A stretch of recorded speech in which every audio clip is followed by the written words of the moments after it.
거버넌스 이론입니다. 거버넌스 이론은 뭐 지금 아니더라도 여러분이 다른 행정학 수업에서도 많이 들어보셨을 거니까 비교적 쉽습니다. 102쪽이요. 102쪽이요. 자, 위에서 세 번째 문단. 자, 1996이라고 되어 있습니다. 거버넌스는 5가지 최소한 여러 가지 의미로 사용하고 있다라고 되어 있는데, 글쎄 여러분들은 이거를 103쪽의 표를 다 외우고 이럴 필요는 없을 거라고 봐요. 제 입장에서는 이거를 외우는 것보다는 기본적인 내용만 잘 알고 있으면 그게 더 오히려 중요하다고 봐요. 자, 그래서 그 102쪽에 아래에서 네 번째 줄에 거버넌스의 특징은 첫째, 정부보다 더 넓은 행위자가 포함되어 있다. 둘째, 참여자의 지속적인 상호작용이 있다. 셋째, 협상 과정을 거친다. 넷째, 정부는 자율성을 통해 운영된다. 요 정도 얘기를 먼저 드리는데, 지금 제가 이거 얘기하는 거예요. 지금 1번하고 2번 얘기하는 겁니다. 자, 1번. 정책 과정에 옛날에는 정부가 알아서 다 했는데 그게 아니라 사회의 다양한 주체가 참여한다. 기업, 개인, 언론, 종교단체 등등이 참여한다. 그래서 합의를 한다. 의존을 한다. 협력을 한다. 자, 조정. 코디네이터죠. 자, 조정을 한다. 자, 근데 그런 과정에서도 뭐가 중요해요? 목표가 같아요. 야, 이번에 우리가 축제를 하려고 하는데 정부 혼자서는 좀 안 되니까 협조를 구한다. 자, 기업의 좀 협조도 구해야 되고, 주민들의 협조도 구해야 되고, 때에 따라서는 봉사단체의 협조도 구해야 되고. 자, 그런데 뭐예요? 목표는 축제를 성공적으로 하기 위해서 우리는 이런 주체들끼리 모였다. 이게 이제 공유하는 가치라고 보시면 되고요. 이 거버넌스는 기본적으로 참여자가 좀 다양한 편에 속해요. 같은 목표를 두고 여러 참여자가 이렇게 같이 있는 경우들을 말하는 겁니다. 그래서 그 103쪽에 보면은 그 표가 나와 있는데 굳이 이렇게까지 보실 건 아니고요. 거버넌스를 이제 보통 거버넌스의 특징을 이야기할 때 이런 게 있어요.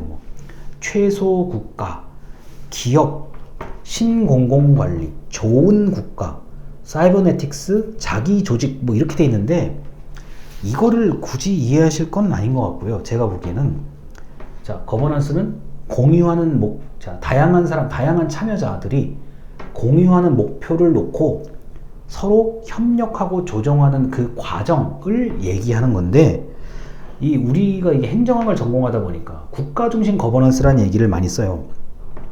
그러면 참여자들끼리 야, 너는 이거 좀 해주면 좋겠어. 너는 이거 해. 정부는 이거 할게. 이제 이런 걸 역할을 다 분담을 해야 되는데, 그러면서도 정부가 그래도 하는 일이 제일 많다는 거예요. 자, 정부는 일단 사람이 있고 조직이 있고 돈이 있기 때문에 그래도 가장 중심 역할을 한다는 거죠. 그래서 대한민국 같은 경우는 아직까지도 국가 중심 거버넌스의 역할이 엄청나게 중요하죠. 특히나 지금 코로나 상황인 경우는 감염병이잖아요. 일단 코로나 바이러스가 감염병이기 때문에 감염병에 대해서는 개인도 의미가 없고 기업도 의미가 없고 종교도 의미가 없어요. 누가 제일 가장 강력한 수단을 가지고 있습니까? 정부밖에 없어요. 자, 정부가 백신을 수입해서 국민들에게 접종하고 있고요. 자, 정부가 강제력을 동원해서 모이지 마. 그 다음에 방역 수칙을 위반하면 과태료. 그 다음에 최악의 경우는 뭡니까? 자, 폐쇄명령. 자, 집합금지 명령을 통해서 너희 모이지 마. 너희가 사람 모이면 불편해져. 안 돼. 감염의 우려가 더 커. 이거는 철저하게 국가 중심 거버넌스의 개념이에요. 이 코로나 상황 같은 경우는요. 그런데 다른 사례도 무척 많습니다.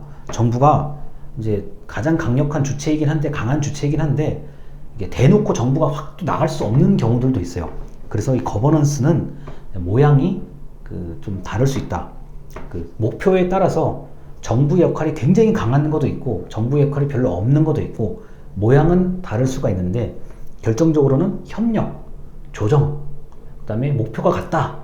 그 다음에 다양한 주체들이 참여한다. 요게 이제 결정적인 얘기입니다. 그래서 103쪽까지 제가 거버넌스에 대해서 말씀을 드렸는데, 이 거버넌스도 권력을 좀 나누자는 얘기에 속해요. 예전에는 정부가 알아서 다 했어. 정부가 권력을 덕점했는데, 이제는 시대가 바뀌어가지고 정부의 권력이 좀 나누어졌다. 이렇게 보시면 제가 볼 때 큰 이상이 없을 것 같아요. 그래서 오늘 제가 일부러 딱 여기까지만 이제 강의를 하는 건데, 이게 다 뭐 뒤에 있기는 한데, 이걸 또 하루에 다 얘기하려면 여러분들이 이게 너무 힘들 것 같고 좀 어렵죠.